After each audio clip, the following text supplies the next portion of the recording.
C'est la mer. Non, c'est pas la mer, Florence. 01 34 12 12 22, 01 34 12 12 22 et à vos places de cinéma UGC ou encore vos entrées pour le Bowling Stadium de Saint-Gratien. J'ai pris du retard, du coup 9h02, nous faisons un nouveau point sur l'actualité valdoisienne. Tu peux répondre? C'est quoi? C'est pas la mer? Prends le téléphone, je rappellerai la personne. Non. Et nous retrouvons votre flash valdoisien avec maintenant Alexis Duvauchel. Dassault annonce officiellement son départ d'Argenteuil pour Cergy, faute de terrain disponible dans la commune d'Argenteuil selon le groupe. Il l'a confirmé dans un communiqué hier. Le constructeur aéronautique s'installera à la plaine des Linandes à proximité de la 15. Il devrait assurer la production et l'assemblage des tronçons avant les fuselages des appareils Rafale et Falcon. Lundi, dans le cadre du grand débat, Évry Courcouronne dans l'Essonne, le maire d'Argenteuil avait lancé un appel au secours auprès d'Emmanuel Macron, affirmant que 800 emplois allaient disparaître dans sa ville. L'usine de 41 000 m² composée d'ateliers et de bureaux devrait ouvrir en 2021. Le village de Jagny-sous-Bois veut quitter le syndicat scolaire communal. Selon la maire de la commune, Jacqueline Ollinger, la collaboration entre Jagny et le syndicat n'a plus d'avenir. La maire qui refuse de payer les travaux proposés par le syndicat intercommunal pour l'école consiste notamment à réaliser une extension d'un bâtiment comprenant 2 classes de maternelle, un dortoir et des sanitaires, mais aussi à rénover l'accueil des enfants, des bureaux et réaménager les abords du lieu de stationnement. Le coût des travaux est évalué à 1 700 000 € hors taxes, subventionné à 63%, ce qui laisse 607 000 € à la charge des 4 communes que sont le Plessis-les-Arches, Bellefontaine, Lacy et Jagny-sous-Bois. Avouillé-Adam, l'église du village vient d'entrer en travaux. Objectif, redresser l'édifice qui penche dangereusement vers l'arrière. La totalité de la toiture de la propriété, un pilier doit être renforcé. Le coût total des réparations s'élève à 460 000 €. 21% de cette somme sera financée par le conseil départemental, 16% par la région et 31% par la direction régionale des affaires culturelles. Mais les 130 000 € restants seront à la charge de la commune, trop cher pour un village de cette taille. Un appel aux dons a été lancé avec la Fondation du patrimoine. Et une réunion publique est organisée à ce sujet à Liadan samedi à 10 h à la mairie. Et enfin, l'hôpital d'Argenteuil va subir de nombreux changements cette année. L'établissement qui compte chaque année 190 000 consultations pour 2300 professionnels. Les urgences vont être renforcées, tout comme le service pédiatrique qui va déménager de 2 étages dans les locaux rénovés. Une nouvelle salle d'intervention vient également d'ouvrir au bloc chirurgical pour fluidifier la prise en charge des interventions programmées. Une unité de jour de petite enfance en pédopsychiatrie sera construite afin de remplacer celle qui existe déjà.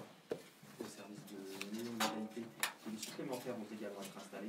Enfin, un projet prévoit de réunir les services de court séjour dans le même bâtiment, ce qui nécessitera d'étendre une partie de l'établissement pour un budget de 55 millions €. Et la livraison est prévue en 2023. Merci Alexis, à tout à l'heure, midi 15 pour un nouveau point sur l'actualité valdoisienne. 9h05 sur BFM Radio Regain. Bravo à Isabelle d'Argenteuil. Elle repart avec place de cinéma pour découvrir le film de son choix à n'importe quelle séance. Et puis, il y avait aussi en jeu des invitations pour le Bowling Stadium de Saint-Gratien. C'était le bruit d'un train à identifier. Voilà. Bravo encore à Isabelle. La matinale sur BFM Radio Regain. Ah, vous aviez trouvé? Le bar de l'économie, bonjour Florence Fleur. Bonjour Christophe, comment allez-vous? Très très bien, plein d'invités comme chaque matin. Comme chaque matin, on va vous souhaiter une très belle journée Christophe, parce que nous tout de suite, là, on va parler de la gestion d'une commune, d'expertise comptable et de conception de systèmes. Bref, en fait, on va parler de comment travailler tous ensemble. Avec des têtes en fait. Avec des têtes d'affiche aujourd'hui, que je remercie d'être avec nous en studio. C'est parti pour le bar de l'économie jusqu'à 10h30. Bonne émission, messieurs et mesdames. Et c'est parti, ça c'est notre indicatif.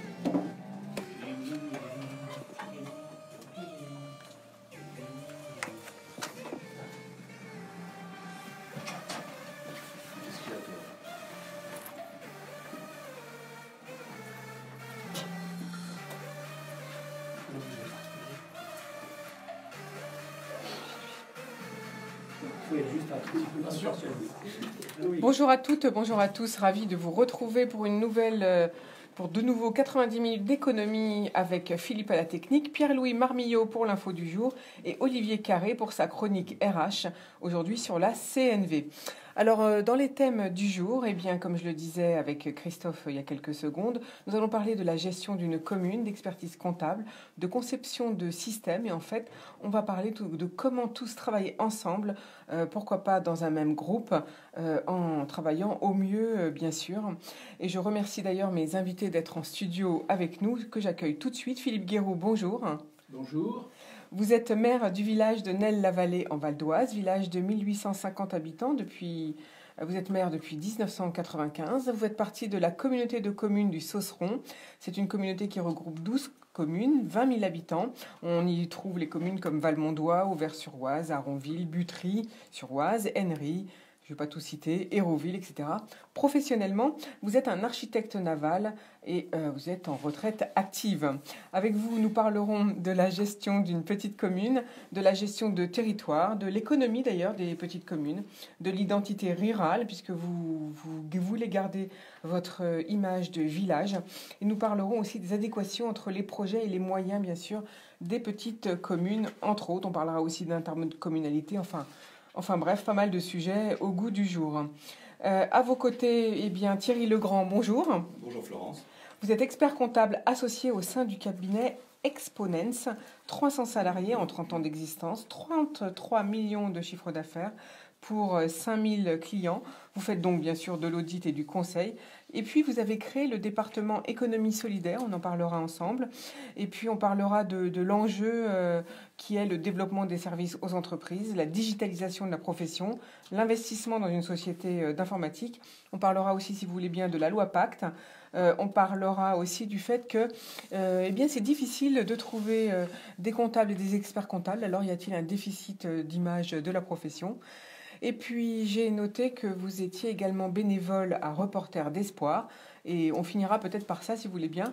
Comment promouvoir l'information porteuse de solutions ? Ça, c'est vous qui le dites. Et enfin, à vos côtés, Max Lamotte, bonjour. Bonjour. Vous êtes ingénieur conseil et expert formé à l'École centrale de Paris et puis aussi formé au Centre d'études des programmes économiques. Vous avez 19 ans d'expérience, entre autres, de consultant et d'assistance à maître d'ouvrage et d'ingénierie. Et donc, vous avez une grande expérience dans le domaine du management de projets complexes, car vous avez fait partie des équipes dirigeantes de la SNCF. Donc, des sujets qu'avec vous, on abordera la conduite du changement organisationnel, les relations avec les élus, vous connaissez. Et on abordera ces sujets dans le cadre du livre que vous avez coécrit, qui vient d'être publié. Vous l'avez coécrit avec Guy Trosselier. Ça s'appelle « Conception des systèmes, pilotage et information et risques » aux éditions Publishroom. C'est disponible à la FNAC ou sur Amazon. Alors, je vous poserai bien sûr des questions, différentes questions. On parlera des 3 parties de votre livre. Et puis, on parlera aussi des exemples récents comme l'aéroport de Nantes et ce qui est arrivé à Fukushima, par exemple. Mais tout de suite, comme d'habitude, c'est les infos du jour. Pierre-Louis Marmillot, bonjour. Alors, première info, Elisabeth Borne confirme la construction du CGD Express. La ministre des Transports Elisabeth Borne a confirmé mardi la construction du CDG Express, un train rapide qui doit relier Paris à l'aéroport de Roissy en 20 minutes, assurant que ça ne se fera pas au détriment des transports du quotidien, et donc que le rendez-vous des Jeux Olympiques de 2024 pourrait être manqué. Le contrat de concession sera signé dans les prochains jours avec le gestionnaire d'infrastructures détenu à parts égales par ADP, SNCF Réseau et la Caisse des dépôts, a annoncé Mme Borne dans une interview aux Parisiens. C'est indispensable pour pouvoir donner le coup d'envoi des travaux sans perte de temps, a-t-elle ajouté, estimant que le projet de CDG Express est nécessaire pour Paris et pour toute l'Île-de-France. Le CDG Express doit théoriquement relier, à partir du 1er janvier 2024, quelques mois avant les JO donc, la gare de l'Est, dans le centre de Paris, au terminal 2 de l'aéroport de Roissy. Le trajet, long de 32 km, doit durer 20 minutes et coûter 24 €. Alors, on va demander à nos invités du jour de commenter cette première info. Bien sûr, Philippe Guéroux, qu'en pensez-vous du CGD Express et donc de l'annonce hier de Madame la Ministre? Difficile de répondre à cela, mais toute bonne logique, lorsqu'un aéroport est construit, on s'attend à ce qu'il y ait un moyen de transport entre l'aéroport et la ville capitale. On en parle depuis des années. Ça s'est posé à Orly aussi au moment de... On a trouvé des solutions un petit peu bâtardes. Il fallait froisser personne, les lobbies en particulier. Et puis là, il s'impose qu'il faut pouvoir emmener des étrangers et des passagers entre un aéroport international et une grande ville. Donc c'est très bien, il faut le faire, il aurait fallu le faire avant, mais c'est la base, ça existe dans toutes les grandes capitales, le contact direct, la liaison directe entre un aéroport et une ville, c'est une évidence. Le problème, c'est qu'on attend tellement de temps qu'il n'y a plus de place pour construire les circuits directs. Donc le coût augmente, et c'est ça le problème. Donc en fait, vous nous dites que ça fait 40 ans qu'on aurait dû le faire, et du coup, on en va en payer le prix maintenant, au prix fort. Oui, c'est vrai pour tous les projets qu'on n'a pas fait, mais là, c'est vraiment une évidence pour une grande ville comme Paris. On va demander, si vous voulez bien, Philippe Guiraud, à Max Lamotte ce qu'il en pense également, puisqu'il a été quand même dans les équipes dirigeantes de la SNCF. Oui, je ferai d'abord remarquer que c'est au moins la troisième version du projet. Ça remonte très loin, la deuxième étant 2006, quelque chose comme ça. Avant, il y a eu encore de multiples études. Effectivement, je suis d'avis de M. le maire, c'est vraiment dommage qu'on n'ait pas prévu ce lien entre Paris et l'aéroport dès la construction de l'aéroport. Aujourd'hui, on le fait en réutilisant, avec des parties construites, en réutilisant des infrastructures existantes à un coût élevé, mais il faut que ce projet soit prêt pour 2024. Alors sur le plan technique, loi, je pense qu'il n'y aura pas de problème. Maintenant, il reste des petits accrochages, disons, sur l'appel d'offres, dont on espère qu'ils seront réglés rapidement, mais qui défraient la chronique régulièrement. Merci beaucoup à tous les deux pour ce commentaire. Deuxième info du jour, le génocide arménien. Macron va faire du 24 avril la journée nationale de commémoration. Le président français Emmanuel Macron l'a annoncé devant la communauté arménienne lors du dîner annuel du Conseil de coordination des organisations arméniennes de France, CCAF, un geste que les Arméniens de France attendaient avec impatience. La date du 24 avril est celle qui a déjà été retenue par l'Arménie et la région à majorité arménienne du Nagorno-Karabakh pour commémorer le génocide de 1915. La France, c'est d'abord et avant tout un pays qui sait regarder l'histoire en face, qui dénonça parmi les premiers la traque assassine du peuple arménien, qui dès 1915 nomma le génocide pour ce qu'il était, qui en 2001, à l'issue d'un long combat, l'a reconnu dans la loi, a-t-il déclaré. Il a plaidé pour que les citoyens de demain soient pleinement conscients des vérités du passé, et s'est élevé contre toutes les formes de négationnisme. Le président français a précisé avoir au préalable informé le président turc de sa décision. La France a un dialogue exigeant avec le président turc. Nous avons des désaccords assumés sur la lutte contre Daesh, les libertés fondamentales en Turquie, le génocide et le passé et les droits de l'homme en Turquie. Nous avons des points de convergence qui justifient le dialogue, comme la nécessité d'une transition politique en Syrie. À ce titre, le dialogue avec la Turquie est indispensable. Je me refuse à rompre le fil du dialogue, a-t-il détaillé. Les Arméniens estiment que 1,5 million des leurs ont été tués de manière systématique par les troupes de l'Empire ottoman pendant la Première Guerre mondiale. Merci Pierre-Louis. Autre info, large vote de l'Assemblée nationale sur le texte anti-casseurs, mais 50 dissidents LREM. Par une très large majorité, l'Assemblée nationale a adopté mardi la proposition de loi LR controversée anti-casseurs, remaniée par la majorité, mais 50 députés La République En Marche, un record, ont marqué en s'abstenant leur refus des interdictions préventives de manifester. Dans une ambiance chahutée, la grande majorité des députés LREM et MoDem, ainsi que des LR et UDI, ont voté pour. L'ensemble de la gauche s'est prononcé contre, de même que les élus RN. Déjà approuvé par les sénateurs en octobre, le texte a été validé au Palais Bourbon en première lecture par 387 voix contre 92 et 74 abstentions. 50 marcheurs, dont le vice-président de l'Assemblée Hugues Rançon, la présidente de commission Barbara Pompili, ainsi que Mathieu Orphelin, Aurélien Taché et Sonia Crimi ont fait le choix de l'abstention, un chiffre jamais atteint depuis 2017 sur un texte soutenu par le gouvernement. Mais aucun n'a voté contre. En tout cas, cette proposition va retourner au Sénat début mars. Philippe Guiraud, qu'est-ce que vous en pensez? Vaste question, comme aurait dit le général.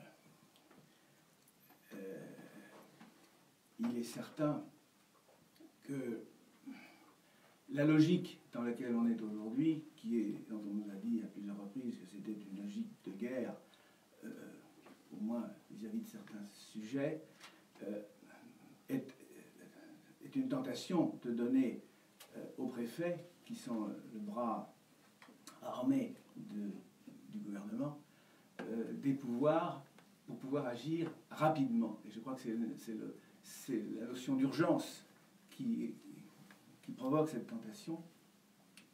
Et si les réactions ne sont pas rapides, la logique, je dirais, la logique d'action ne sera pas suivie. Donc on est au confluent de deux décisions. Laisser faire un système juridique lourd et qui ne sera pas immédiat, et des réactions sur le terrain pour pouvoir parer au mauvais coup. Et c'est ça l'ambiguïté du système. Mais je pense qu'il faut aussi voir dans la panoplie de tout ce qui existe déjà, parce qu'il existe déjà une batterie certainement de règlements, ce qui peut être utilisé avant de refaire des nouvelles lois. Mais si elle a été proposée, c'est qu'on en a ressenti la nécessité. Merci Philippe Guéroux. On va demander à Thierry Legrand ce qu'il en pense. Moi, je pense que c'est un aveu d'impuissance aujourd'hui vis-à-vis entre guillemets, du monde juridique qui est d'une grave lenteur, et que cette loi a pour but en fait d'accélérer ou ralentir, je dirais, le développement de ces casseurs, et de pouvoir effectivement transférer une partie du pouvoir juridique au pouvoir politique, les préfets. Et c'est vraiment un aveu d'impuissance de la justice aujourd'hui. Et je pense que c'est peut-être de ce côté-là qu'il faut entreprendre des réformes pour accélérer les mouvements. Et on va à l'encontre de la séparation des pouvoirs aujourd'hui entre effectivement politique et justice, en conférant une partie de la justice à la politique, en donnant aux préfets des prérogatives qui existent déjà au niveau judiciaire. En fait, ça nous rappelle un petit peu ce qui s'est passé au moment de Vichy, non ? Je sais pas, j'y étais pas. Oui, c'est la logique de guerre. À ce moment-là, voilà. Mais dans ces cas-là, pourquoi avoir fait un procès au préfet de Vichy ? C'est bien tout le problème, être humain ou être préfet d'abord. Qu'est-ce qu'il faut choisir ? C'est une grosse question. On leur a fait un procès une fois qu'on a su ce qui s'est passé après. Voilà, donc, mais on sait bien que le préfet, c'est le bras du gouvernement, donc il applique la loi, lui. On est toujours plus savant après, une fois que les faits se sont déroulés. Merci en tout cas, ce vaste sujet, on y reviendra. On va voir déjà si le Sénat va valider ou pas ce projet. Déjà. Il est issu du Sénat. Donc oui, mais ça doit repasser au Sénat, donc on va voir ce qui va se passer. Autre info du jour, c'est l'enquête sur le lévothyrox qui est élargie. Le parquet de Marseille a annoncé lundi avoir élargi depuis le 30 novembre 2018 l'enquête sur le médicament lévothyrox à homicide involontaire. Auparavant, l'accusation étant d'une simple mise en danger de la vie d'autrui. L'enquête autour de la nouvelle version de ce médicament, contre les troubles de la thyroïde, dure depuis déjà 2017. En effet, le médicament présente des effets négatifs sur ses utilisateurs, comme la fatigue, les maux de tête, l'insomnie, les vertiges, la dépression, les douleurs articulaires et musculaires, la perte de cheveux, tous ces éléments qui auront fini par coûter la vie d'une femme, motif principal de l'élargissement de l'enquête. L'avocat David-Olivier Kaminski, chargé de 200 dossiers sur le lévothyrox, a indiqué que l'enquête a pris la dimension de crise sanitaire, concluant « Je pense que maintenant les pouvoirs publics doivent prendre plus qu'au sérieux la réalité de ce dossier et des plaintes. » Autre info, c'est Bruxelles qui interdit la fusion de l'allemand Siemens et du français Alstom. La décision a été publiée ce matin. Aux grandes dames de Berlin et Paris, qui ont bien compris l'irrésistible ascension de la concurrence chinoise dans le rail, la commissaire européenne vient d'annoncer une décision négative sur le projet de fusion des deux entreprises. C'est incroyable, l'Europe s'empêche elle-même de travailler. Le motif, la Commission s'inquiète de la création d'un quasi-monopole sur le marché européen, ce qui ferait monter le prix des trains pour les compagnies ferroviaires et donc par ricochet sur les prix des billets pour les consommateurs. Paris et Berlin, comme des industriels, craignent la concurrence du chinois CRRC, numéro 1 mondial du ferroviaire né du rapprochement de deux entreprises d'État contrôlées par Pékin. Bruno Le Maire, ministre français de l'économie, avait annoncé 3 jours avant « L'Europe est capable d'avancer, mais elle ne peut résister à la puissance américaine ou à la puissance chinoise qu'en étant rassemblée. » Cela veut dire aussi que l'Europe et la Commission européenne doivent changer d'attitude dans les décisions qu'elles prennent. Rien n'y a fait donc. Siemens Alstom fabrique 35 trains à grande vitesse chaque année, les Chinois CRRC 200. Geoffroy Roux de Bézieux, président de la Fédération du patronat français, le MEDEF, a lui aussi estimé indispensable la constitution de champions européens. Il a évoqué un sentiment de ras-le-bol de cette vision de la concurrence strictement consumériste. Dans un manifeste de 25 pages publié le 10 janvier dernier, la puissante fédération de l'industrie allemande, le BDI, réclame elle aussi une attitude plus dure vis-à-vis de Pékin et une adaptation du droit européen de la concurrence. Il est temps. Max Lamotte, qu'en pensez-vous? Je pense que c'est une décision grave qui engage l'avenir. On a face à nous, Européens, des géants qui jouent vraiment avec un marché vraiment très considérable, mais avec des règles du jeu qui ne me semblent pas claires, puisqu'il s'agit d'entreprises d'État. On parle même de capitalisme d'État. Et en face, les Européens, ils jouent dans leur petit marché, dans leur petite cour, chacun dans son coin, et on espère faire baisser les prix là sur ce marché européen. À l'évidence, à long terme, on sera perdant. Donc, souhaitons qu'il y ait un peu de sagesse qui revienne et qu'on mesure vraiment les enjeux des grands champions mondiaux que sont les Chinois d'abord, les Américains, etc. etc. Défaut, on pourrait devenir une colonie américaine ou autre. Donc, d'accord, se mettre sous la puissance de quelqu'un d'autre, c'est ça que vous voulez dire, carrément. Ce sera de fait comme ça que ça se passera. Thierry Legrand? Pour moi, c'est une catastrophe. Aujourd'hui, on refuse à l'Europe de construire un champion digne de ce nom. Au profit de quoi? De dire que le consommateur final va peut-être y perdre. Aujourd'hui, on n'en sait rien. Quand on regarde Airbus, heureusement qu'on n'avait pas la Commission européenne d'aujourd'hui quand on va construire Airbus. C'est quand même une magnifique réussite. On a les plus beaux avions du monde, on va dire. Et je ne pense pas que le consommateur est à s'en plaindre. Je veux dire, l'Airbus ne vend pas plus cher ses avions parce qu'il est tout seul en Europe. Au contraire, il se bat à armes égales avec un Américain, même si cet Américain en plus est aidé par son État pour tout ce qui est côté militaire. Et je pense que c'est vraiment une catastrophe de penser à court terme en disant que le consommateur de demain va peut-être payer dans son billet de train un peu moins cher le panneau de signalisation parce que c'est le Chinois qui va le construire. C'est une aberration notoire. On est court-termiste et c'est vraiment un coup de poignard à la construction européenne de pouvoir mettre, je dirais, un tel veto sur une construction de ce qui pourrait être un champion européen.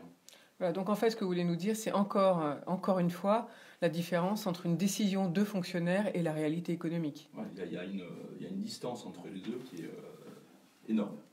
Merci beaucoup. Il est temps de réformer l'Europe, c'est ça que vous voulez nous dire, oui, les règles du droit européen. En fait, le traité européen a été basé sur la défense du consommateur. Et qu'aujourd'hui, on regarde cette défense du consommateur à très court terme et on ne la regarde pas à long terme. C'est un petit peu la problématique d'aujourd'hui. Les agrégats économiques ont changé en 20 ans, mais le traité n'a pas bougé, n'a pas évolué. Donc ce qui était peut-être vrai il y a 20 ans n'est plus tout à fait aujourd'hui. Et encore, on en parlera sans doute avec vous tout à l'heure, les agrégats économiques, comme vous dites, ils changent encore plus vite actuellement. Tous les 5 ans, on est obligé de se remettre en question. Merci en tout cas Thierry Legrand et Max Lamotte pour ce commentaire. Autre info du jour, c'est lors du discours de l'État de l'Union, le président américain s'est posé en rassembleur tout en défendant une politique radicale en matière d'immigration et donc son mur sur la frontière mexicaine notamment. Donald Trump a déclaré face au Congrès: « Le programme que je vais présenter ce soir n'est ni républicain ni démocrate, c'est celui du peuple américain. » Pour partisan d'une ligne dure au sujet de l'immigration, il est toujours attaché à un projet de mur à la frontière mexicaine qui n'en finit pas de diviser et agresse verbalement ses opposants. Il y a quelques jours, Nancy Pelosi, fermement opposée au projet du mur, lui a infligé une cuisante défaite politique en faisant lever le shutdown sans avoir cédé sur le financement du projet de Donald Trump. Merci Pierre-Louis. Philippe Guéroux, qu'en pensez-vous? C'est toujours plus facile de commenter les problèmes des autres. En l'espèce, mur, est-ce que c'est un mur physique? Est-ce que c'est un mur plus abstrait, par des frontières, par des personnels, etc. Mais ils ont une frontière tellement grande que le faire par des personnes, c'est la quadrature du cercle. Tout au moins, c'est un coût énorme. Faire un mur aujourd'hui entre des pays, ça semble à tous les pays démocratiques une aberration, mais ça arrive parce que personne n'a trouvé la solution politique pour réguler, limiter ou supprimer à l'extrême les problèmes de l'immigration. On a nos problèmes à nous, on ne les règle pas très bien de ce point de vue-là, et que va-t-il se passer si dans un pays comme l'Amérique, on a une réalité physique de barrage, alors que ces deux pays travaillent ensemble, enfin tout au moins commercent ensemble, sur tous les aspects d'échange, d'économie, de culture, etc. Donc il y a 50 problèmes à l'intérieur de cette question-là, mais on n'est pas très bien armé pour commenter le détail des questions. Merci Philippe Guiraud. Autre info, c'est Google, 30 milliards de dollars de bénéfices en 2018 malgré l'amende européenne. Alphabet, maison mère de Google, a présenté cette nuit ses résultats. Sur les 3 derniers mois, l'entreprise a réalisé un chiffre d'affaires de 39,3 milliards de dollars, en hausse de 22% sur un an. De quoi dégager un bénéfice net de 8,95 milliards de dollars en l'espace de 3 mois. Sur l'ensemble de l'année, les revenus atteignent 136,8 milliards de dollars, plus 23,4% par rapport à l'an dernier, pour un bénéfice net de 30,7 milliards de dollars, à peine raboté par l'amende européenne de 5,07 milliards de dollars. C'est évidemment la publicité sur les sites appartenant à Google qui génère le plus de revenus, avec 27 milliards de dollars. La publicité sur les sites partenaires compte quant à elle pour 5,6 milliards et les revenus de type Android, service Google Play, etc. lui rapportent 6,5 milliards. Alors on va passer la parole à Thierry Legrand. Ça vous interpelle en tant qu'expert comptable? La problématique de cette amende, c'est, on pourrait se dire c'est une bonne chose, ça va faire rentrer de l'argent dans les caisses de l'Europe, mais c'est comment appréhender territorialement les produits issus de l'informatique, de tout ce qui est de toute cette industrie numérique.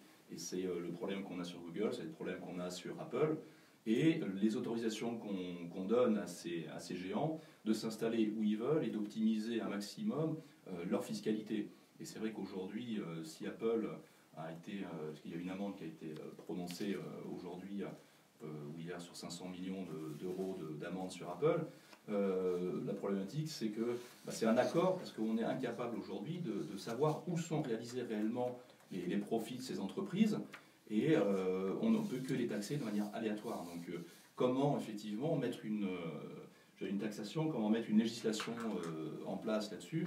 Il faut savoir que les profits d'Apple, ils sont aux Bermudes, ils ne sont même pas aux États-Unis, ils profitent à personne. Peut-être aux actionnaires, parce que de temps en temps, ils distribuent, mais ce sont des profits qui sont accumulés et qui ne profitent à personne. Effectivement, ça remonte par l'Irlande et après ça part aux Bermudes. Quelle est l'utilité de faire du chiffre d'affaires, de faire des marges aussi monstrueuses pour que ça ne profite à personne? Voilà, c'est un peu la question qu'on pourrait se poser. Justement, on va tout de suite, merci Thierry Legrand, on va tout de suite embrayer sur Apple, puisqu'Apple règle 500 millions d'euros d'arriérés d'impôts au fisc français. Ce qui solde 10 ans d'arriérés d'impôts selon l'Express, dans le cadre d'un accord confidentiel signé fin décembre avec le fisc français.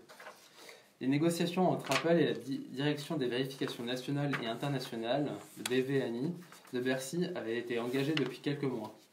L'objet des discussions portait sur le faible montant du chiffre d'affaires reconnu depuis 10 ans par Apple France, alors que les ventes du groupe en Europe ont été multipliées par 7, grâce à l'iPhone passant de 6,6 milliards d'euros en 2008 à 47,7 milliards d'euros en 2017. Un chiffre d'affaires en grande partie encaissé en Irlande. Donc c'est ce que vous disiez Thierry Legrand, donc là difficile de contrôler, vous qui contrôlez les grosses structures. Expliquez-nous un petit peu. La problématique, c'est ce qu'on appelle les prix de transfert, c'est-à-dire où est réalisé le chiffre d'affaires et quelles sont les charges qui sont afférentes à ce chiffre d'affaires. Mais quand vous les contrôlez, vous voyez bien, le chiffre d'affaires réalisé? Oui, alors après, sur nos structures franco-françaises, on a aussi effectivement au sein du cabinet un certain nombre de structures, de filiales de groupes étrangers, et c'est effectivement la grosse problématique, c'est comment justifier les prix de transfert. C'est-à-dire qu'aujourd'hui, on a une fiscalité qui est très marquée sur le sujet, et c'est un de nos gros axes de conseil auprès des filiales étrangères implantées en France, c'est comment je dois effectivement mettre mon profit, ma marge en France, et quelles sont les limites acceptées par l'administration fiscale, comment je les calcule et comment je les mets en place. Et c'est vrai qu'aujourd'hui, ce sont les multinationales qui nous donnent les informations, et à nous de valider si c'est conforme ou pas à la législation française. Mais c'est vrai qu'on n'a pas nécessairement l'information à la source pour savoir si le prix de transfert qui nous est donné est validé d'une manière ou d'une autre. Et c'est clair que quand on voit la problématique d'Apple, c'est que certainement il y a une faille dans leur calcul ou dans leur modalité de calcul et que l'administration fiscale a réussi à s'infiltrer dedans. Mais quand on regarde 50 millions sur 4 milliards de chiffre d'affaires par an, Donc ça fait 47 milliards. 4 milliards en France, je crois. Ah oui, en France, peut-être ça, j'ai en pas France, donc voilà, ça fait 500 millions sur 10 ans. Bon, ça fait une belle somme aujourd'hui, mais 50 millions sur 4 milliards de chiffre d'affaires réalisé en France sur toutes les ventes d'Apple, pour eux, c'est pas grand-chose. Voilà. Donc c'est un bon compromis pour Apple. Voilà ce que vous nous dites. Je Merci. sais pas, mais Merci je pense Thierry qu'il y Legrand. a certainement du grain à moudre encore là-dessus. Merci Thierry Legrand. Bon, pour finir les infos du jour, 2 petits rendez-vous ce week-end. C'est le salon de la rénovation et de la décoration. Donc c'est porte de Versailles. Vous aurez l'occasion de rencontrer et d'échanger avec 70 experts, architectes, spécialistes de l'aménagement, fenêtriers, décorateurs, industriels du second œuvre, isolation, etc. C'est du 8 au 11 février de 10h à 19h à porte de Versailles à Paris. Et puis aussi, autre rendez-vous, c'est l'ouverture du salon Rétromobile. C'est la 44e édition. Et ça, je sais qu'il y a beaucoup d'amateurs de vieilles voitures. Donc allez-y, là pareil, c'est ouvert de 10h à 22h aujourd'hui et vendredi. Et tous les autres jours, le salon d'ailleurs aura lieu porte de Versailles également à Paris. Voilà, on va tout de suite finir nos infos avec une belle pépite musicale. Et je vous propose Marilyn Monroe.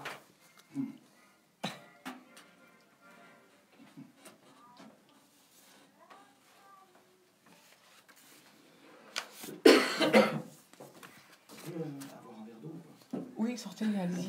Allez boire dans la cuisine, mais ne l'amenez pas en studio. Ok, d'accord. Vous pouvez le laisser à la sortie. Vous avez le temps parce que là, on va parler avec Philippe Guéroult. Donc. Alors, si vous voulez intervenir pendant que Philippe Guéroult parle, vous me faites un petit signe pour que je vous annonce. Par contre, il est important de vous approcher bien du micro. Oui. Vous avez une petite voix sympa et... Parce que la pointe, en fait... Non, mais j'ai oublié de vous prévenir que la pointe du micro, elle est vraiment là. C'est pas partout, c'est juste là. Hein, c'est valable pour vous aussi. Mais vous parlez bien près. Oui. C'est impeccable. Madame, on ne vous entend pas trop. Madame, elle est accompagnatrice. Je sais. Je vais donner des notes après.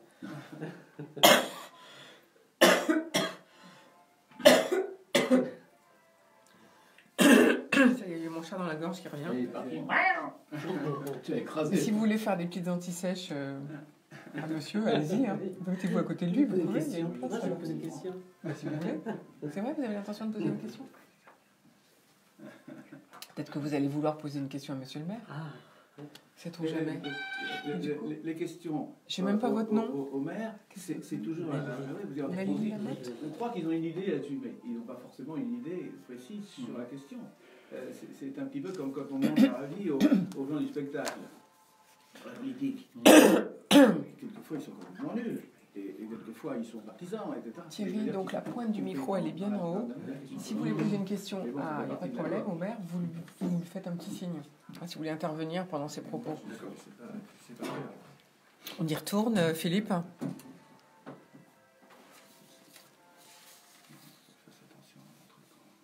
Nous voici de nouveau de retour au bar de l'économie. Et oui, il fallait bien commencer la journée. Marilyn Monroe, on adore. Et aujourd'hui, je suis en compagnie de Philippe Guéroult, maire de Nesles-la-Vallée, de Thierry Legrand, expert comptable associé au sein d'Exponence, et de Max Lamotte, co-auteur du livre Conception des systèmes, pilotage et information et risques aux éditions Publishroom. Alors tout de suite, on va passer la parole à Philippe Guéroult. Pour parler de Nesles-la-Vallée. Je rappelle que Nesles-la-Vallée, c'est un très beau village qui est donc à beaucoup de monuments culturels, qui est parsemé de monuments historiques comme l'église Saint-Symphorien, qui date du XIIe et du XIIIe siècle, du manoir de Launay, reconstruit en 1600 pour le chevalier et seigneur de Nesles. Et puis aussi, il y a eu un château seigneurial qui a été construit au XIIe siècle, si mes souvenirs sont bons, pour toujours le même seigneur, Geoffroy de Coeur et de Nesles, c'était son nom. Et puis il existe encore la ferme de Berteuil, qui date des 15e et 17e siècles, inscrite au monument historique. Et puis il y a aussi d'autres petites choses. Alors, les habitants de Nesles veulent que ça reste un village culturel, c'est bien ça, Philippe Guéroult? Absolument. Le souci, c'est la préservation de nos villages du Vexin. Nous, à Nesles, nous avons une espèce de particularité, car quand PNR a été construit, on a mis tout le monde dans le PNR avec un avocat PNR. C'est vrai. Donc le parc naturel régional, vous voulez dire? Pardon, le parc régional. Et par contre, ce que nous avons toujours dit, et en particulier dans le domaine de l'urbanisme, c'est qu'on était à l'origine en Seine-et-Oise.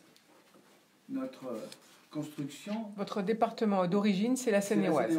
Mais avec l'urbanisme lié aux maisons secondaires, la moitié des maisons de Nesle étaient secondaires, avec pas de réglementation de construction, très peu, sauf le bon sens des maires et des conseillers. Et par conséquent, ça s'est fait petit à petit. Il y a des fermes, des fermettes, mais la majorité, ce sont des maisons secondaires qui ont été habitées par des Parisiens ou des gens de l'extérieur, avec des maisons de maître, des maisons très simples, des maisons typées, des maisons un peu pastiches d'autres régions.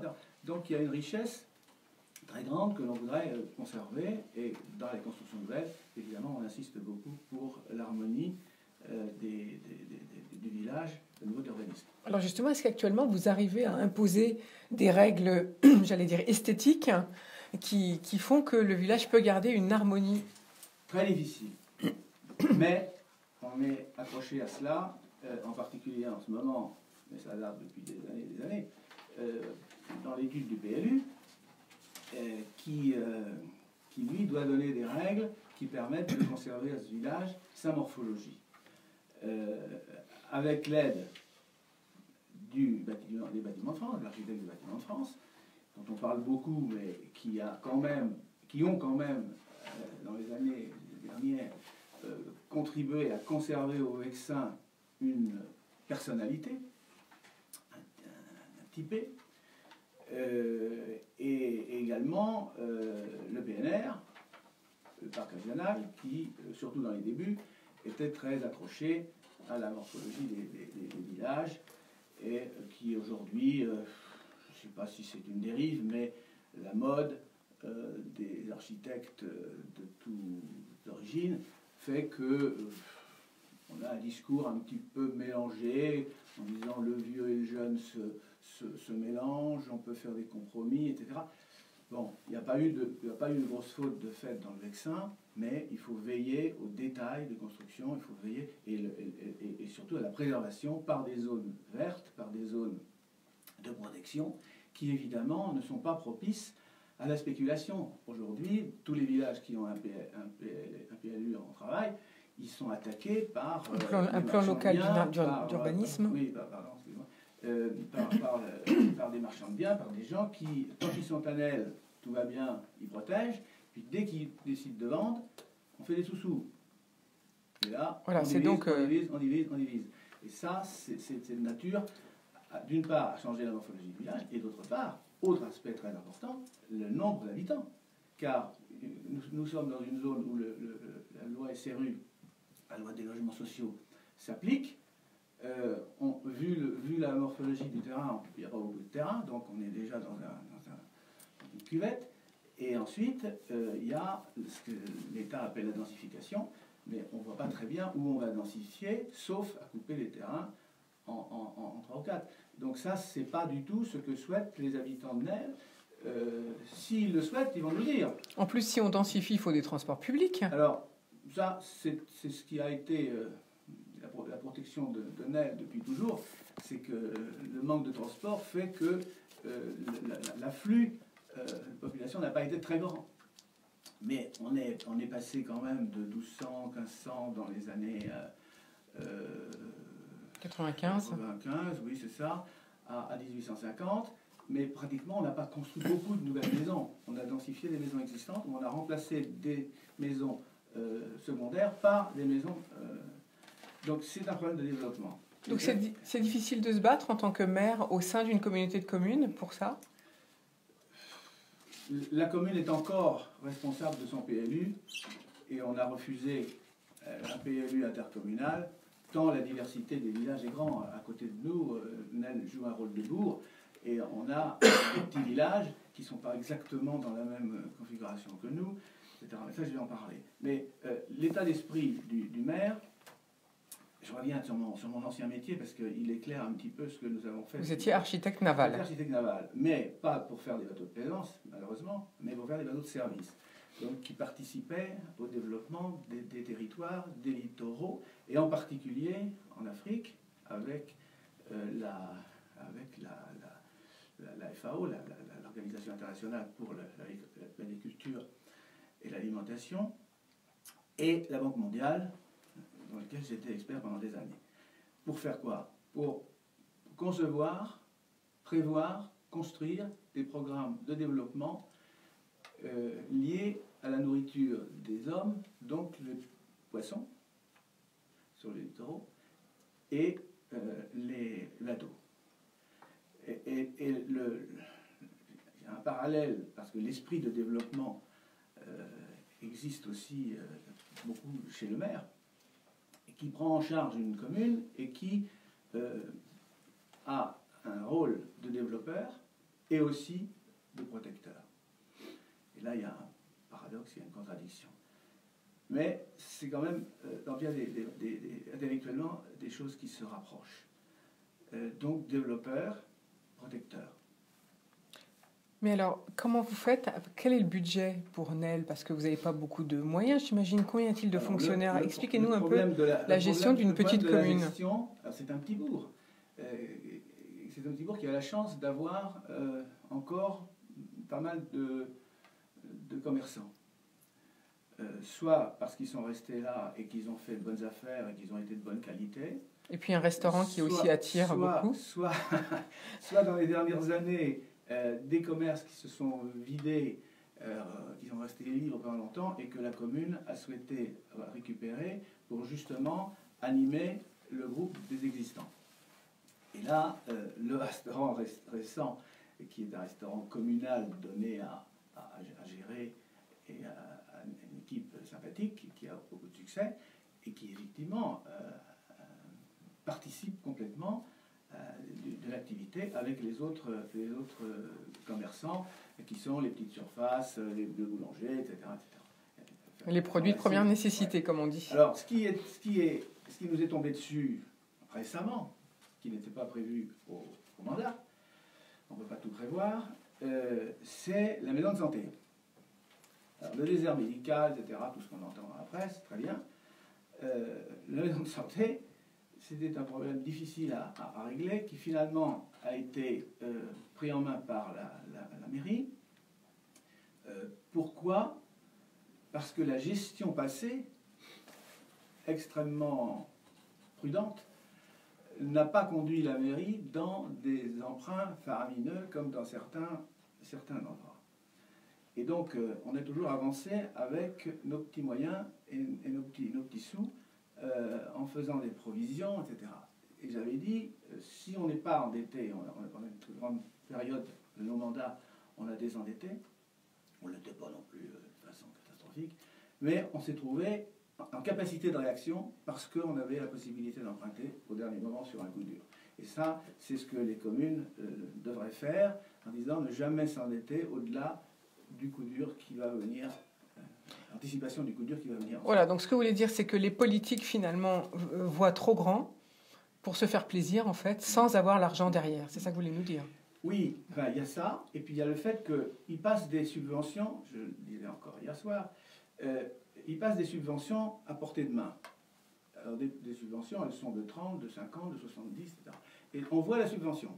Alors on se jette sur la subvention, on la coupe en morceaux, il y a les contrats ruraux, il y a tout un tas de palette de subventions dans lesquelles on va chercher. Alors finalement, les subventions, c'est un peu comme la danseuse. On se jette dessus, mais on n'a pas l'argent pour compléter. C'est ça que vous voulez nous dire?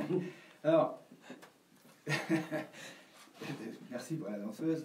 C'est un terme que j'utilise souvent en intercommunalité, en disant on se jette dessus et puis après on verra. Et s'il reste 50% ou s'il reste 30%, il faut les trouver. Et il faut les trouver soit en investissement, en anticipant aussi que derrière il y a un fonctionnement.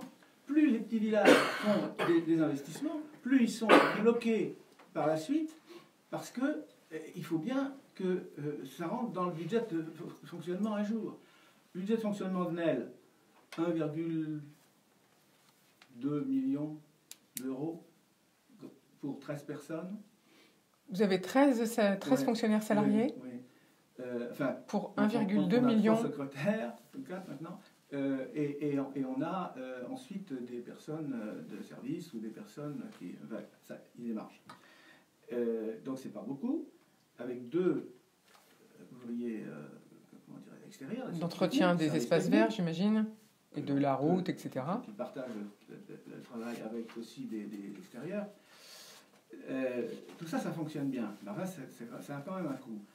Et après, on a dans le fonctionnement toute la vie de la commune qui représente de l'argent. Par conséquent, si vous ne gérez pas ça extrêmement serré comme un père de famille, vous allez vous augmenter votre budget de fonctionnement, vous allez être face à une augmentation des impôts qui aujourd'hui est intolérable, serait intolérable, parce que depuis plus de 25 ans, à Nel, on n'a pas changé les pourcentages, mais ça veut dire que les assiettes ont changé quand même, et qu'il est arrivé des cotisations, en particulier tous ceux qui vous aident, et puis l'Interco. Et l'Interco qui, elle, sait très bien lever les impôts. Alors nous, on s'est battu pendant 25 ans pour ne pas toucher aux impôts, et dans notre environnement, on a des augmentations de charges. Et ça, c'est un vrai problème. Donc il faut gérer extrêmement, avec beaucoup de rigueur, et l'argent qu'on n'a pas, on ne le dépense pas. Oui, mais alors vous dites que maintenant, c'est l'intercommunalité qui prend le dessus, finalement. Vous êtes obligé de suivre quelque part. Pas pour tout. Alors, comment on fait? Pas pour tout. Dans le millefeuille administratif, comment fait-on? Le millefeuille administratif, il est là. On a choisi dans l'Interco certains postes qu'il est justifié de mettre en commun, et puis d'autres postes qui, eux, restent en commune. La tentation et la mode, l'occasion, l'air du temps, l'air de tendre, fait qu'on est toujours tendance à bon, si on ne s'en occupe pas nous, on va donner ça à l'Interco. Mais après, ça revient ça revient en... Ils vous le facturent, c'est ça? Non, ils ne nous le facturent pas, mais ils le prennent. Mais pour alimenter l'Interco, il faut bien que les communes aussi participent. Donc, c'est un équilibre difficile entre les territoires, et là j'arrive sur le plan des territoires. Il faut que les territoires et les communes gardent leur indépendance. On a voulu nous faire croire que les communes allaient disparaître. Et d'ailleurs, on s'est organisé un peu pour ça, puisque on a fait des machins tout autour. On a dit qu'il faut supprimer les syndicats qui marchent très bien d'ailleurs. Les syndicats intercommunaux, vous voulez dire? Les syndicats intercommunaux, oui. C'était une bonne idée. Pourquoi? Parce qu'ils ont été fondés, c'est une histoire d'amour, les syndicats. On a besoin d'un truc à faire ensemble, sur un territoire qui est logique, avec des gens que l'on connaît bien, et tout de suite, toc, il y a un syndicat qui se fait. Et en plus de ça, les grands syndicats intercommunaux, c'est au-delà de nos possibilités, c'est pas possible. Donc ça a été fait. Maintenant, nous, on nous a dit que les communes vont disparaître. Et puis tout d'un coup, par le fait de le dernier changement sur l'intercommunalité, à faire des intercommunalités de 200, 300, 600 000 habitants, on s'aperçoit qu'on est allé au-delà de l'épure. On l'avait dit avant, mais enfin bon. Enfin, que c'est ingérable, en fait. C'est ingérable. Bon. Il faut une journée à un conseiller pour aller de l'ouest des interco à l'est. Et il ne faut pas oublier que derrière, il y a des volontaires. On va y venir, c'est un autre aspect. Mais là-dessus, small is beautiful, gardons nos échelles d'intercommunalité réduites où on peut encore dire quelque chose. Dans les projets qui avaient été faits, les maires n'ont plus rien à dire. Alors, pourquoi je dis que les communes ne disparaîtront pas? Parce que aujourd'hui, dès qu'il y a un petit grain de sable dans le dispositif, qu'est-ce qu'on fait? On s'aperçoit qu'on va peut-être refiler le bébé aux collectivités locales, et puis ils vont se débrouiller. Alors, donc en fait, ce que vous voulez dire, c'est que ce soit le citoyen ou plus haut l'État, tout le monde revient vers le maire, finalement. Au niveau local, oui. Au niveau local, oui. Et quelquefois même pour des compétences qu'il a déjà données ou confiées à l'intercommunalité. C'est pour ça qu'il faut qu'il y ait une entente très étroite entre la commune et l'intercommunalité qui est le dernier. Et puis je pense au parc régional, je pense à toutes ces choses-là, mais ce sont quand même toujours des machins qui sont autour d'une toute petite unité. Et quand je vois les trous dans les voiries des communes plus petites que nous, et qu'on ne peut pas faire grand-chose pour eux parce qu'ils n'ont pas les moyens d'accéder aux 20% du montant des travaux, où ils vont être aidés, puisqu'on ne peut pas subventionner plus de 80%. Ben bref, tout ça, c'est des problèmes que l'on rencontre Mais ceci dit, le maire, c'est l'interlocuteur. Moi, je suis très fier d'être maire d'une petite commune, parce qu'on a l'impression de servir à quelque chose, et même si on ne fait pas tout bien, et on n'arrive pas à tout faire bien, ce côté multicompétence pousse à une humilité extrême pour les maires. Merci beaucoup Philippe Guéroult. Alors justement, dernière question, est-ce qu'il est difficile de trouver et de constituer des équipes municipales, notamment dans une petite commune? Ça, c'est le prochain problème. Une fois qu'on a dit que le rôle de la proximité était essentiel, il y a, et aussi qu'on a déterminé l'équilibre des pouvoirs, il faut faire en sorte que les équipes soient unies, hors de toute pensée politique, en ce qui concerne les ruraux, montrer aux gens qu'on ne fait pas de politique et que l'on ne travaille exclusivement pour le bien du village et des habitants. Alors, quand on a dit ça, c'est bien, mais il faut trouver des maires et il faut trouver des conseillers. Parce qu'en plus, dans vos budgets, ça ne permet pas... vous êtes obligé de travailler à l'extérieur. Vous ne pouvez pas vivre de vos indemnités. C'est ça le souci? Bien sûr, bien sûr, bien sûr. Surtout qu'il y a des petites indemnités en plus. C'est à la fois une chance, c'est qu'on ne fonctionnarise pas les gens. Et d'un autre côté, on a beaucoup de mal à trouver des conseillers disponibles, travaillant à l'extérieur, et suffisamment compétents et présents pour gérer une commune. Et il est certain que les retraités, là-dessus, donnent un coup de main absolument irremplaçable. Donc vous faites un appel au bénévolat, vous aussi? Alors, on fait, bien sûr, une équipe de 19 conseillers, ce sont des bénévoles. J'oublie les micro-indemnités. Mais il faut que chaque poste soit rempli par quelqu'un qui est là, qui n'est pas là. C'est une grosse difficulté. Aujourd'hui, avec quand même tout ce qui s'est passé envers les maires, qui ont été quand même assez maltraités dans les 10 dernières années, il faut bien le dire, eh bien, avec tout ce qui s'est passé, on n'a pas des volontaires de qualité d'un certain niveau, et je parle toujours du niveau des maires, du niveau des conseillers, c'est pas parce qu'ils doivent sortir de l'ENA, c'est parce qu'ils doivent être motivés et suffisamment compétents pour qu'on leur confie une mission. Donc double responsabilité pour vous, l'élu principal, finalement. Donc double responsabilité, et pour les prochaines équipes, il faudra que les gens trouvent des conseillers et des maires qui sont complètement ancrés dans le terrain. Investis, en fait. Investis dans le terrain, soit par expérience, soit parce qu'il faudra qu'ils s'apprennent. On peut apprendre vite, mais il faut absolument le faire. Et puis il faut bannir de toutes les élections municipales le côté politique qui nécessairement divise et conduit dans les villages à regrouper, à refaire les césures, les clans qui existent au niveau national. Merci beaucoup Philippe Guéroult. On va passer la parole tout de suite à Thierry Legrand. En tant qu'expert comptable, qu'est-ce que vous en pensez pour la gestion d'une petite commune?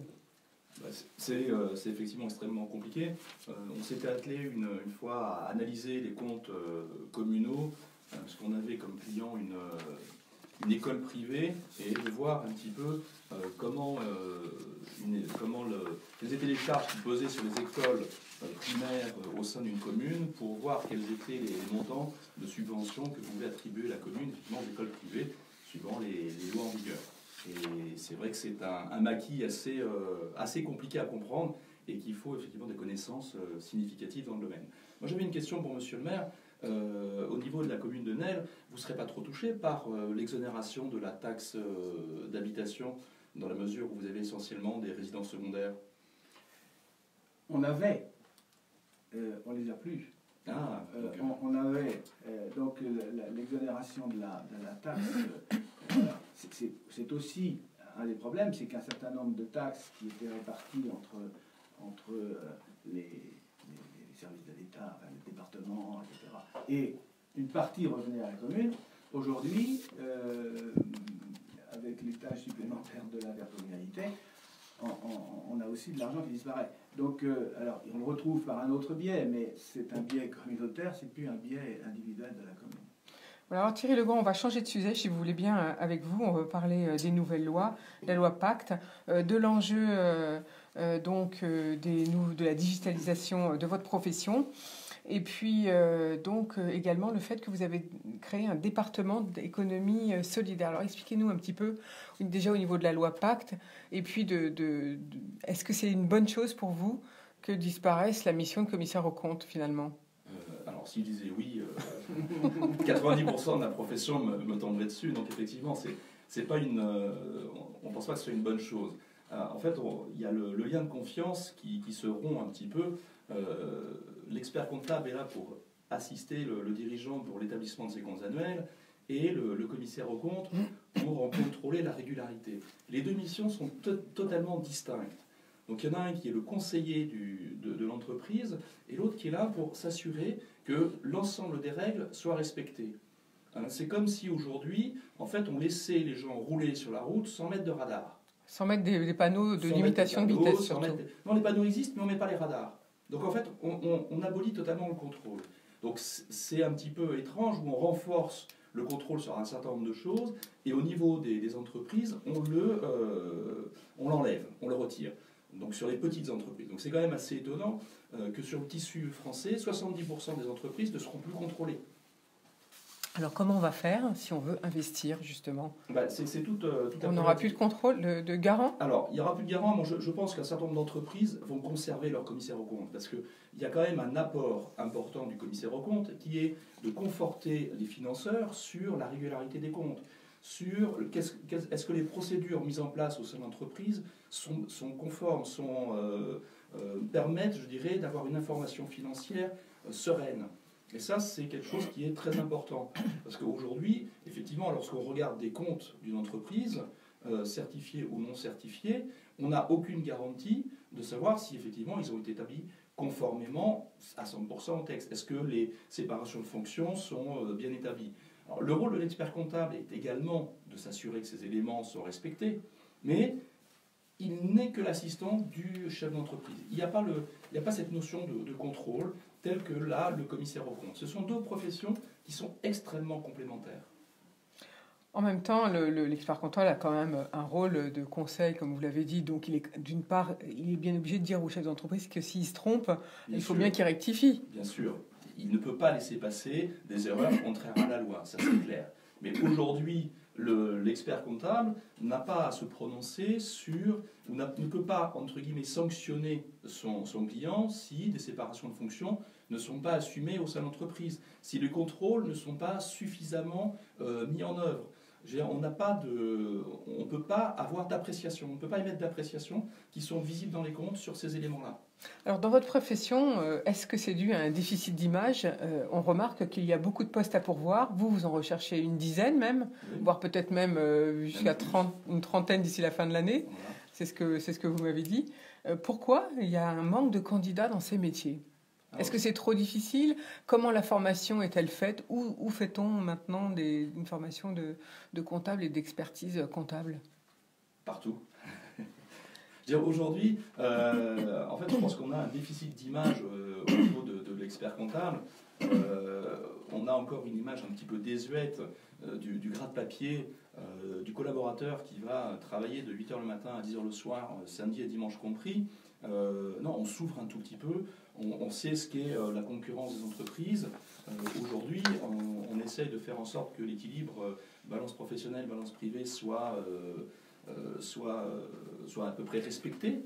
C'est pas l'image qu'a malheureusement notre profession. Donc on avance sur ce sujet-là. On a mis d'ailleurs en place sur l'année dernière, nous, un événement interne pour fédérer un petit peu nos collaborateurs sur ce qu'on faisait, sur la connaissance des différents sites, parce que 300 collaborateurs sur une dizaine de sites, les gens ne se connaissent pas, ne savent pas forcément ce qu'ils font. Et donc tous les mois, on avait un événement particulier pour que les collaborateurs puissent mieux connaître le groupe, mieux connaître les équipes qui les entouraient, pour effectivement créer une appartenance à un groupe. Et c'est vrai que ça a été un événement qu'on a réussi à mettre en œuvre pendant 12 mois d'affilée et qui a créé, je dirais, un esprit d'équipe plus fort que ce qu'on avait au démarrage de l'expérience. Et donc vous allez faire ce challenge tous les ans maintenant ? C'est un peu... Non, là on en a profité parce qu'en fait c'était les 10 ans de la marque Exponence. Donc la marque, si le cabinet a plus de 30 ans, en fait cette marque a été créée il y a une dizaine d'années.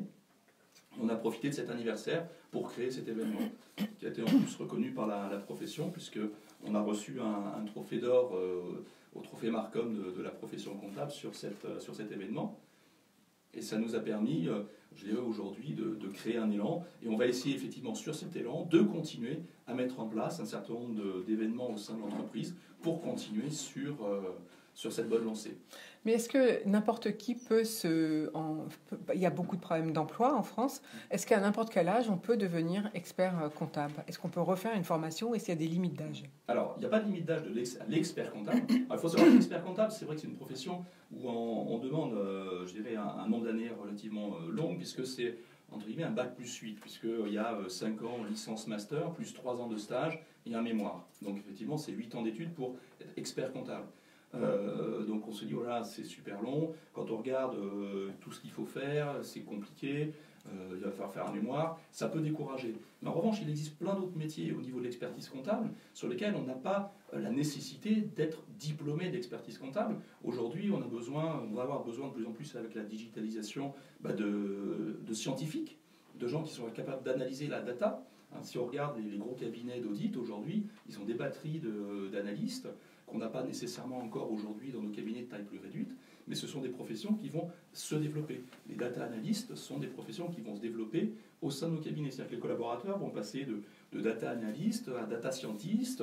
Donc on va faire évoluer ces professions. C'est clair qu'on n'est plus les personnes qui vont taper sur un clavier pour rentrer une facture dans un ordinateur. Aujourd'hui, la facture, elle rentre de manière automatisée dans l'ordinateur. On a juste à valider le fait qu'elle est bien imputée, qu'elle est bien dans les bons comptes. Point la ligne. Donc on va effectivement vers des professions qui vont changer un peu, mais on a encore, je dirais, cette vieille image. Philippe Guéroux, vous vouliez lui poser une question ? Dites-moi, mon cher monsieur, Dites-moi. l'État qui se désengage un peu partout, de tout, vers les professionnels, vous a pas donné un petit coup de main là, récemment là, sur l'histoire des trucs à la source là, Du prélèvement à la source, vous voulez parler. Justement, j'allais y venir. Alors, le prélèvement à la source, qu'en pensez-vous ? Vous appelez ça un coup de main. Alors, c'est peut-être un coup de pied. à une époque, je pense qu'effectivement, quand on regarde ce qu'avait dit M. Darmanin à un certain moment, c'était un petit peu un coup de pied. Aujourd'hui, l'expert comptable est effectivement un collecteur d'impôts. Ça va être, entre guillemets, le premier collecteur d'impôts en France, puisque, effectivement, on réalise les déclarations de TVA et le paiement pour nos clients. On réalise tout ce qui est beaucoup de bulletins de paye et le calcul des charges sociales et le versement des charges sociales. Et effectivement, depuis le 1er janvier, donc, a été mis en place le prélèvement à la source. Et ce n'est pas quelque chose qui s'est fait de manière automatique. C'est-à-dire qu'il a fallu s'assurer qu'effectivement, les logiciels informatiques étaient au niveau, que les différents interlocuteurs, donc aujourd'hui c'est l'État effectivement par l'intermédiaire de la remontée des taux et l'interrogation des bases topazes, qui nous dit est-ce que effectivement ça fonctionne ou ça ne fonctionne pas. Donc on a dû s'adapter, on a dû informer les clients, parce que derrière il fallait bien savoir pour eux quel était l'impact que ça allait avoir au sein de leur entreprise, puisque leur grande inquiétude c'est mais comme mon salarié va arriver en me disant j'ai 200 € de moins sur ma fiche de paye, qu'est-ce que je vais lui dire? S'il me dit c'est pas bon, etc. La problématique c'est qu'aujourd'hui on n'a aucun impact sur ces éléments-là. Seule l'administration fiscale peut nous remonter une information sur le taux du prélèvement à la source. Donc on est un petit peu l'otage de l'administration fiscale et en plus on est son bras armé parce qu'on va collecter pour son compte l'ensemble des sommes auprès des salariés, donc des entreprises, et leur reverser. Et effectivement, on doit faire ça, parce que vous avez eu M. Darmanin à une époque, gratuitement. C'est vrai qu'on a juste assumé aujourd'hui donc, des coûts de logiciels supplémentaires, du personnel qui permet d'informer les clients, et il faut savoir que maintenant, à chaque fois qu'on va avoir des nouveaux salariés, il va falloir récupérer l'information, donc aller vers les bases de l'État, récupérer l'information, la rentrer dans nos systèmes. Il va falloir faire une déclaration sociale nominative supplémentaire pour bien donner l'information à l'administration fiscale comme quoi c'est prélevé, et faire le versement à l'État. Donc c'est clair que toute une partie, je dirais, du travail de l'administration fiscale a été reportée sur, alors, une partie des experts comptables, d'autres, effectivement, les entreprises qui tiennent eux-mêmes leurs fiches de paye, mais il y a effectivement un coût supplémentaire. Pour l'instant, on est capable de chiffrer le coût et de voir combien paye l'entreprise, combien paye l'expert comptable? Non, on est en train de le faire. Au sein de l'Exponence, effectivement, on a mis en place, en fonction d'un nombre de salariés, je dirais, un forfait de mise en place. Donc il va de 150 à 600 euros, 700 euros en fonction du nombre de salariés. Ce qui est, alors pour les petites entreprises, 150, quand on a un ou deux salariés, 150 euros, bah c'est une somme. Quand j'ai une centaine de salariés, 700 euros, c'est moins significatif. Mais voilà ce que ça représente. Et on a estimé, nous, sur l'année qui vient, à au moins 1 euro de coût supplémentaire par bulletin, la mise en place du PAS. D'accord. Merci pour ces petites explications. Vous reviendrez nous dire quand vous aurez des chiffres un peu plus précis. En tout cas, on a compris que c'était 1 euro pour le moment. J'aimerais qu'on parle ensemble de l'initiative que vous lancez, c'est Initium, pour une solution d'accompagnement dédiée aux startups. Oui, donc ça, c'est quand même très intéressant, vu que nous, on reçoit en général ici une start-up ou deux même par jour. Donc, expliquons-leur. Vous pourrez leur communiquer nos coordonnées. Voilà. Oui, effectivement, on a fait le choix aujourd'hui de mettre en place une offre à destination des start-up. Alors, la base, c'était de se dire que ce marché était adressé essentiellement par des entreprises d'expertise comptable dites low cost, c'est-à-dire qu'elles n'avaient une proposition tarifaire que concernant la comptabilité et la gestion. On a une longue expérience, nous, d'accompagnement des entreprises de croissance. Et la start-up est de base une entreprise de croissance en puissance. Donc, leur proposer une offre tarifaire uniquement pour tenir leur comptabilité de la première année, où elles n'ont pas les moyens, effectivement, de payer un expert comptable, on va dire plein pot, et qu'elles ont besoin juste de sortir des comptes, tout le monde sait le faire. Mais maintenant, il faut effectivement leur mettre le pied à l'étrier sur un certain nombre d'autres éléments. Et on s'aperçoit qu'on a des problématiques au niveau des startups qui ne sont pas uniquement comptables et qu'il faut être capable de les accompagner sur tous ces aspects-là. Et aujourd'hui, donc, Initium permet de faire 3 étapes. La phase de démarrage, la phase de croissance, pour permettre à ces entreprises de se développer et de trouver au sein du cabinet l'ensemble des services dont elles peuvent avoir besoin, que ce soit pour les aider sur le financement d'innovation, crédit d'impôt recherche, ou vers jusqu'à l'international avec l'alliance russe et BKR International, dont nous faisons partie aujourd'hui et qui nous permet d'avoir accès à l'ensemble des pays dans le monde. Voilà, donc c'est aussi bien du suivi en comptabilité, on va dire, que du suivi en financement. C'est ça votre offre. Merci beaucoup, en tout cas, Thierry donc Legrand, pour cette proposition, parce que je pense que ça va intéresser beaucoup de nos auditeurs. On va tout de suite passer la parole à Max Lamotte pour son livre qu'il a coécrit avec Guy Trosselier sur les conceptions des systèmes et le pilotage d'un système et les risques. Alors, dans votre livre, Max Lamotte, je remarque 3 parties. Premièrement, la gestion des projets, votre méthode, la méthode MAS, on va parler de la méthode, et puis l'aspect des exigences. Et je sais pas, on a peut-être un peu l'impression que quand on fait des gros projets, on oublie les exigences. D'ailleurs, vous commencez votre livre en parlant d'événements du XXe siècle dramatiques, comme ce qui est arrivé au Japon avec le tsunami et la centrale nucléaire à Fukushima. Expliquez-nous un peu. Si vous voulez, pour parler d'une nouvelle méthode, il faut d'abord faire un constat, c'est de dire qu'il y a quelque chose qui ne va pas. Bon, et puis pour pouvoir en parler, je voudrais tout de suite rappeler ce qu'est un projet, parce qu'il faut savoir situer la question. Un projet, c'est une structure organisée, mise en place pour créer un produit unique. Ça, c'est important. Unique veut dire qu'on ne le trouve pas tout fait sur étagère. Il faut le construire. Ça implique une certaine créativité. Alors, la méthode MELS, par rapport à ça, vise à créer ou à identifier et à bien mesurer, si je puis dire, des liens entre des informations et des performances. Hein, le projet, quand j'ai dit que c'était un objet, c'était un produit unique, sous contrainte, ça n'existe que sous contrainte de coût, de délai et de performance. Donc ce qui nous a intéressé, c'est de passer des facteurs, c'est-à-dire de ce que nous avons appelé les informations, qu'il faut chercher, mais qui ne sont pas, qu'on ne trouve pas non plus comme ça par hasard, il faut les construire, et les performances. Alors, pourquoi ce qui nous a intéressé tout de suite au début, ça a été de dire la phase émergente constitue une phase critique, la phase d'émergence d'un projet. Un projet, c'est une volonté, c'est des finances, c'est des objectifs, c'est etc., etc., etc. Mais pourquoi? Eh bien parce que, pour paraphraser ce qui a été dit à d'innombrables reprises, c'est qu'un battement d'aile de papillon fait une tempête à New York. Hein, vous savez, voilà, un battement d'aile dans la forêt amazonienne fait une tempête à New York. Eh bien, on s'est dit, mais c'est une banalité, il faut bien regarder la sensibilité aux conditions initiales. Oui, mais en fait... Dans un projet, c'est ça. Or, là, je rejoins votre question, la question de Fukushima. La question, c'était d'étudier ce qui était finalement le projet dans ses conditions initiales. C'est-à-dire qu'en fait, là, on a simplement oublié que c'était sur un terrain sujet à tremblement de terre et à tsunami, mais on a quand même construit quelque chose. Et ça, c'est valable pour plein d'autres projets industriels. Pire, on l'a construit, et en sachant qu'il pouvait y avoir des tsunamis d'une hauteur importante, et puis, je ne dirais pas délibérément, parce que je ne suis pas dans la tête des décideurs qui ont décidé de construire ce projet, on a construit des barrages, parce qu'on savait bien qu'il y avait un risque pour résister au tsunami, mais inférieur à un tsunami qui a eu une hauteur maximum au début du siècle, ou quelque chose comme ça. Donc, on s'est lancé dans cette affaire-là, je dis on, c'est le point de vue japonais, de façon peut-être un peu légère, parce que est-ce qu'on a eu la démarche sage qui consistait à dire on fait l'inventaire des risques de façon très complète. Mais on l'a vu aussi pour Challenger ou pour le Concorde.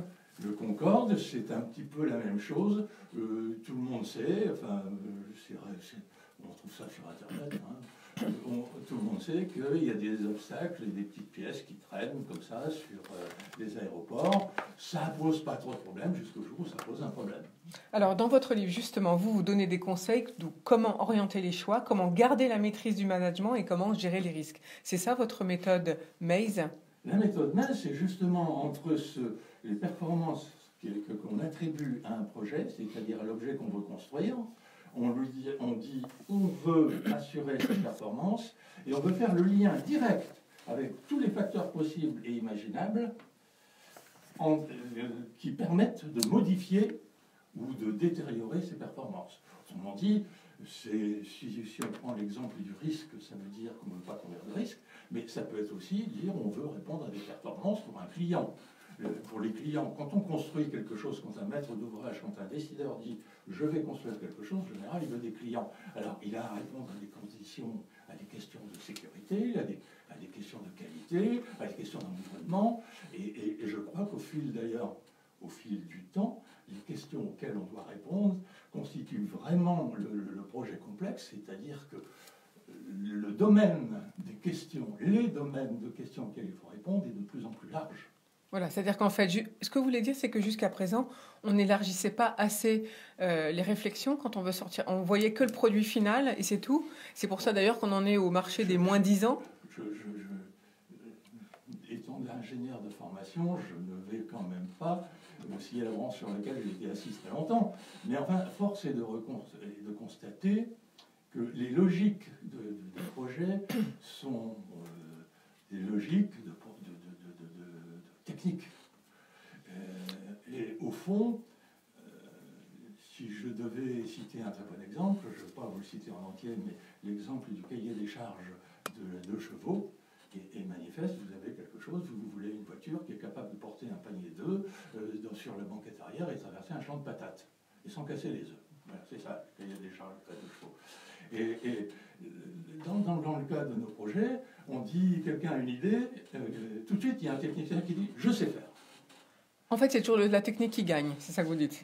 De fait, parce que il a bien fallu inventer, il a bien fallu répondre à certaines questions techniques pour pouvoir produire, mais ce que nous cherchons, c'est pas de vilipender ou disons amoindrir les questions techniques. Ce qu'on veut dire, c'est qu'il ne faut pas perdre de vue les questions de performance, et ce qu'on cherche, c'est à les résoudre, à bien les avoir en main. En fait, ce que vous dites dans votre livre, c'est qu'il y a tellement de données maintenant qui sont connexes au projet à la base technique et qu'il faut les prendre en compte. C'est ça que vous dites finalement. Il faut les prendre en compte, d'abord les identifier. Et déjà les identifier, oui, c'est vrai. Les construire. Parce que quelquefois on les oublie. Les construire, ce qui fait des références à certaines théories qui sont présentes dans ce fameux livre. Tout à l'heure, j'ai cité la sensibilité aux conditions initiales, c'est la théorie du chaos, bon, etc. On ne va pas développer tout ça, c'est compliqué. Mais ces informations, elles ne sont pas sur étagère. C'est comme on a un produit unique, il faut aller les chercher. Alors, il y en a qui existent, pas historiquement, mais il faut se poser des questions. Et finalement, si on se pose, toujours dans ces cas-là, la plus grande difficulté, c'est de se poser des questions. Voilà, c'est dans les questions. Vous dites comment ne pas s'écarter des objectifs lorsqu'on construit. Mais ce qui est intéressant dans votre livre, c'est que malgré son titre très scientifique, très ingénieur, il y a beaucoup de philosophie, vous faites beaucoup d'histoire. Toute la première partie, c'est la gestion de projet. Vous vous basez sur, comme je l'ai dit, les situations d'accident au XXe siècle. Vous vous basez sur les histoires des sciences fondamentales. Donc c'est un livre très complet en même temps. Vous lancez quelques pistes de réflexion philosophique pour justement pouvoir prendre en compte toutes les informations connexes aux besoins techniques, c'est ça? Oui, au fond, vous savez, on fait un constat que beaucoup d'autres ont fait. On n'a pas inventé le tiède non plus. On fait un constat qui est de dire il y a vraiment une rupture qui se produit tout au long du XXe siècle. Bon, on a commencé, nous, avec ce qui s'est passé pendant la guerre 14, des ruptures sociologiques, des ruptures techniques, etc., etc. Et puis surtout les incertitudes. Plus on avance, c'est le fameux exemple, le domaine de la science, on sait de plus en plus de choses, mais finalement, dans l'ensemble qu'on découvre, on en sait de moins en moins par rapport à tout ce qui existe ailleurs. Et donc, la question est de fiabiliser finalement ce que l'on veut. Autrement dit, il ne s'agit pas de répondre à toute question, mais il s'agit de bien définir ce que l'on veut et d'y répondre. Et d'y répondre, tout en prenant toutes les conséquences possibles. C'est-à-dire donc beaucoup d'informations. Dans le milieu ferroviaire, on est extrêmement marqué par la sécurité. Donc tout ce qui va rechercher l'événement, alors on arrive parfois à dire que pour qu'un accident se produise, il faut qu'il y ait 7 erreurs simultanées, si vous voulez. Donc 7 ou 8 erreurs, ça devient... Mais ça arrive encore. Donc, s'il n'y en a qu'une, on ne la prend pas en compte, en fait. Mais si, mais elle est corrigée. Elle est corrigée par tout un système qu'on met en place. Vous avez, par exemple, pour la conduite, vous avez des systèmes d'accompagnement de la conduite qui fiabilisent l'action du conducteur. Mais il arrive encore rarement, fort heureusement, des accidents. Alors, conclusion pour le futur et pour faire des projets complexes avec votre livre « Conception des systèmes » donc aux éditions Publishroom et coécrit avec Guy Trosselier. En conclusion, pour le futur, comment vous le voyez, vous, dans la conception des systèmes complexes? Eh bien, la première des choses, je reviens donc aux conditions initiales, c'est de faire une approche complète, aussi complète que possible. Si vous prenez la question de l'aéroport de Nantes, à l'évidence, aujourd'hui on dit, mais finalement, les besoins, c'était pas si évident que ça, il n'y avait pas besoin d'un nouvel aéroport, finalement l'aéroport actuel suffisait. Alors moi, quand on voit qu'on parle de l'aéroport de Nantes depuis 40 ans, permettez-moi de penser qu'on est quand même étonné. Encore un projet qu'on met 40 ans à sortir éventuellement. Mais sur le même exemple, vous prenez aussi ce que l'on appelle dans le langage projet les parties prenantes. Les parties prenantes, c'est les maires, l'État, parce que dans l'histoire de Nantes, il y avait une histoire de venir au secours en cas de problème de l'aéroport de Roissy. Donc, autrement dit, on voit très bien que derrière ça, il y avait des oppositions de différentes sortes, que ce soit de la part des élus locaux, que ce soit de la part des gens qui avaient les terres en culture, etc. etc. Et comme ces oppositions se sont bien manifestées, on est dans le cas où la démocratie ne s'applique plus, c'est-à-dire que la majorité n'a pas su se faire accepter par les minorités. Ça, revient Voilà. à ça. C'est Ça la revient à dire définition ça. même de la démocratie. Et d'ailleurs, vous dites dans votre livre, l'être humain a bien du mérite, il a pu survivre. Pour progresser, il a dû chercher à représenter le monde, etc. Et être à même de décider. C'est ça le...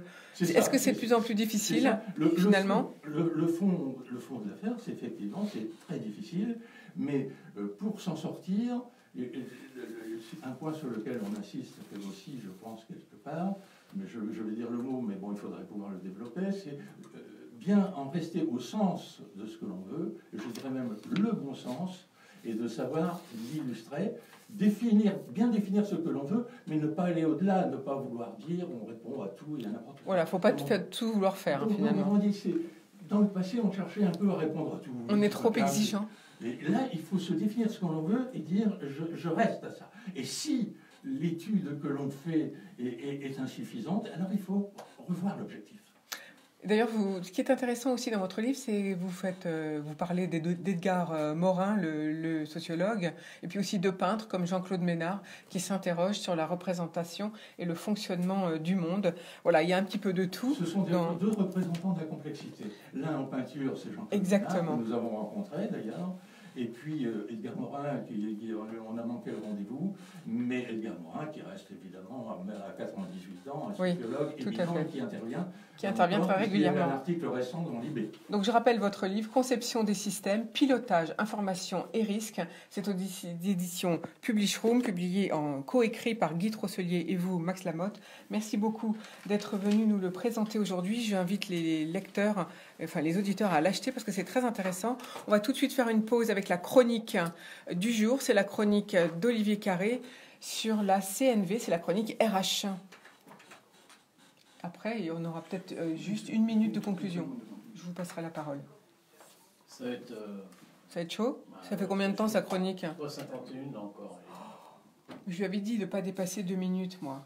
Bah tant pis. Hein. Non, bah Et sinon, on la repasse vendredi. 1 minute de conclusion. On va lui couper la chic au bout de... Tu nous laisses 1 minute pour qu'il puisse conclure. C'est quoi CNV? Je sais pas, justement. CNV. Chronique RH. Attends. Alors, comment ça marche? Marshall Rosenberg, le fondateur de la méthode, a voyagé dans le monde entier pour intervenir en tant que médiateur dans les conflits et promouvoir la paix entre les nations. Il propose, entre autres, un processus de résolution des conflits. Demain, j'aurai pas le temps de la passer, on est trop nombreux en studio. Premier point, expliciter les faits, cause supposée du problème, voire du conflit. Deuxième point, exprimer les émotions qui ont été générées par ces faits. Troisième point, exprimer les besoins de chacun des protagonistes pour résoudre le conflit et éviter qu'il ne se reproduise dans le futur. Ces 3 points sont traités à travers un protocole précis qui oblige chacun à écouter et à comprendre le point de vue, les émotions et les besoins de l'autre. Je vais essayer de vous le résumer rapidement. En supposant qu'il n'y ait que 2 personnes en conflit, le facilitateur va tirer au sort pour savoir lequel des 2 va commencer à s'exprimer. Ceci afin d'éviter absolument qu'une des personnes concernées puisse penser que le facilitateur prend parti pour l'un ou l'autre dans le conflit. La personne tirée au sort va d'abord expliquer les faits, cause du conflit, selon son propre point de vue. Pendant qu'il parle, l'autre personne, sous surveillance du facilitateur, ne peut pas l'interrompre de quelque façon que ce soit. Tu vas baisser doucement. Afin d'être capable de reformuler la vision des faits de celui qui s'exprime. Merci Olivier Carré. On saura la suite de cette chronique vendredi. On va tout de suite passer la parole à Philippe Guéroult pour un petit mot de conclusion. Je rappelle que vous êtes maire de Nesle-la-Vallée. Très très court. Ce que j'ai entendu ce matin, mes collègues, me rappelle une petite anecdote. Quand j'étais très jeune maire et très stressé, j'avais parlé avec Gérard Claudel.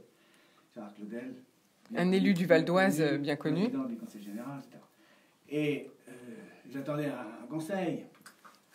Alors il me regarde, il réfléchit un peu, et puis il me dit « Guéroult, bien faire et laisser braire !»